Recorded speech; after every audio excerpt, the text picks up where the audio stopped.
Hello, and welcome to Chris's Ticks. Today we'll be looking at something that I find really interesting, and that is something that I think a lot of people have thought about buying that have maybe added to their shopping cart, but just haven't checked out the watch for one reason or another, and that is the Chinese tourbillon.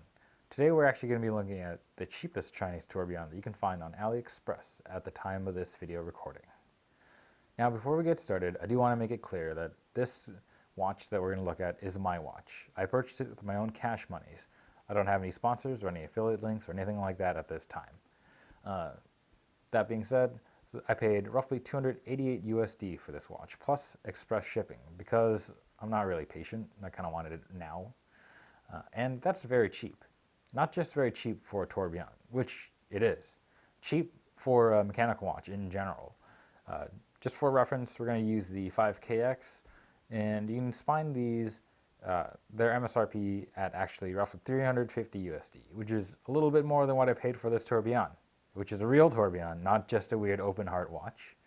And now I am aware that 5KXs tend to go on sale for quite a bit, and the discount on them is usually pretty high, and you can actually pick them up for roughly 200 USD. But even using that as a reference bar, 288 for a tourbillon, that's a good price. So I had to buy one. Couldn't resist it. Now, let's get started with the video. Let's have a look at why tourbillons exist in the first place. We'll take this right from the Wikipedia.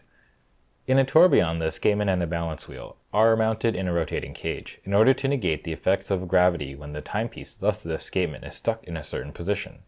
By continuously rotating the entire balance wheel / escapement assembly at a low, slow rate, typically 1 revolution per minute, the tourbillon averages out positional errors. So, in essence, tourbillons are made to average positional errors to increase accuracy. Let's start by saying that for the most part, this isn't going to apply here, at least not for me, and I think that's going to also be the same for a lot of people. We're not really buying it for the positional accuracy. The reason why I personally bought this was because the tourbillon complication is a very pretty thing to look at. The positional error averaging is just a happy consequence of having this complicated complication. With that out of the way, let's formally introduce the watch that we're going to have a look at. To start with, we'll have a look at the box it arrived in and the things that it came with. The box is not bad. It's just a simple paper box with 2 compartments made out of simple foam cutouts. The top has the generic clean cloth and a spring bar tool. Directly underneath that is the watch itself. Overall, not a bad quality box. Now, I have ordered watches from AliExpress before, and some of them actually came without boxes, and actually charged more money to get a box with the watch. However, that's not it with what came with the watch. There's more. The watch itself was put in a big old bubble envelope, and it came with the box and a watch strap outside of the box, and a fancy envelope with instructions with some servicing costs, and it's actually kind of a nice touch and surprisingly well written.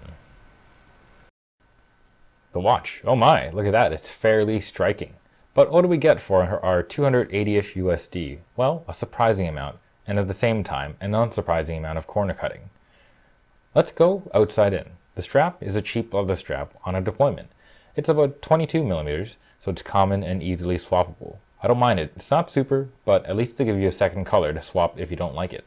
So there's one corner cut, and at the same time, kind of not one, because they give you 2 straps. Next is the case. It's a 42 millimeter watch, so it's kind of big, and it's a tad thick at 10.5 millimeters. The first thing you'll notice is the shine of the case. It's a simple, polished 316L stainless steel case with an onion crown.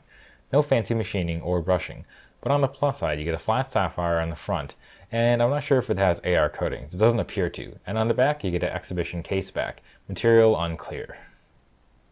We're going to go deeper into the watch now, so you may want to hold on to your horses. The dial. It may be a bit polarizing, but I think the dial is spectacular. The design stands out, and I think the theme of the watch works well with the tourbillon. Someone had asked me before if it's an aventurine dial, and while I can't say for sure that it is based on the price point, I can assume that that's the look that they were going for. So let's call this an aventurine-like dial, based on the sparkle that we get. You may have noticed that the dial has planets and constellations on it. The planets are actually significantly raised, and I think they have a great look to them. The indices are also matched up to the way that the hands are offset a little bit. The only complaint I have is on the dial there's a minute track, and basically it's in tiny font on a difficult to see color. Mind you, the font color is the same as the one used for the brand AESOP printed on the watch and on the constellations, but in these cases it works and it adds subtlety to the dial, whereas on the minute track it just seems to be a bit of an afterthought. Another fun bonus is that the hands are actually loomed. It's not great, but it is there. Let's do a quick Lume test.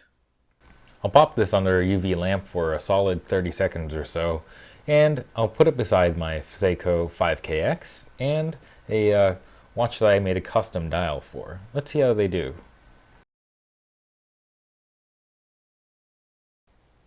This watch doesn't really have great lume, but it did last roughly 2 minutes before it really became unusable. Yeah, it was just more fun for me to try a lume test for once. Lastly, the movement. You can see the main party piece front and center, the tourbillon. Now, this alone makes up the bulk of the price of the watch. The fun thing is I'm not actually 100% sure which tourbillon this is actually using inside the watch, since there are several similarly spec'd ones. But I'm pretty confident in saying that it's likely a PTS Hongzhou 3000 series tourbillon watch movement, since it has a 28,800 beat per hour beat rate as well as a 40-hour power reserve, and the movement looks fairly familiar and similar to the 3000 series Hongzhou movement. Suffice to say, the jewel count on this is also a smidge unknown on this version. I'll just say that there are enough. On my particular copy, I was very happy to see that it exceeded the stated accuracy on the website, and it achieves roughly plus 7 seconds per day on my wrist. One random thing about this movement is that it's pretty loud, like real loud. And I guess it kind of makes sense given how much power these things need to move the actual tourbillon along. Now, if anyone knows any specific details about this movement in particular, leave me a comment. I'd love to learn more about the movements. Thanks.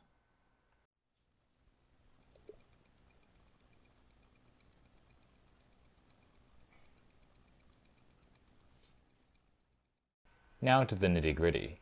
Looking at the back of the watch from a distance, it has some reasonable machine finishing. I like the look that they went with, and that they even bothered to glue some of the screws. I'm a bit sad though that they didn't bother engraving the movement with any specifics or branding, but that's on par for the course for this kind of watch. Look up close and you can spot some more budget aspects of the watch. As you can see, there's some scoring from screwdrivers on some of the screws, but again, for the price, that's to be expected. And while the big bridge is finished, you can see that the gears are not.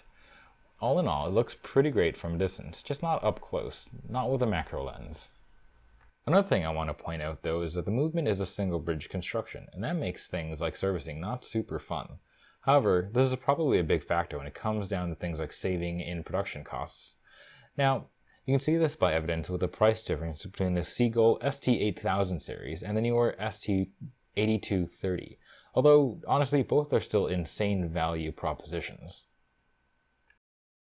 All in all, I love this watch, and it's literally the cheapest way to get into the world of tourbillons. The styling is great, and for what little complaints I do have, it's generally overlooked by the sheer cheapness and value of this piece.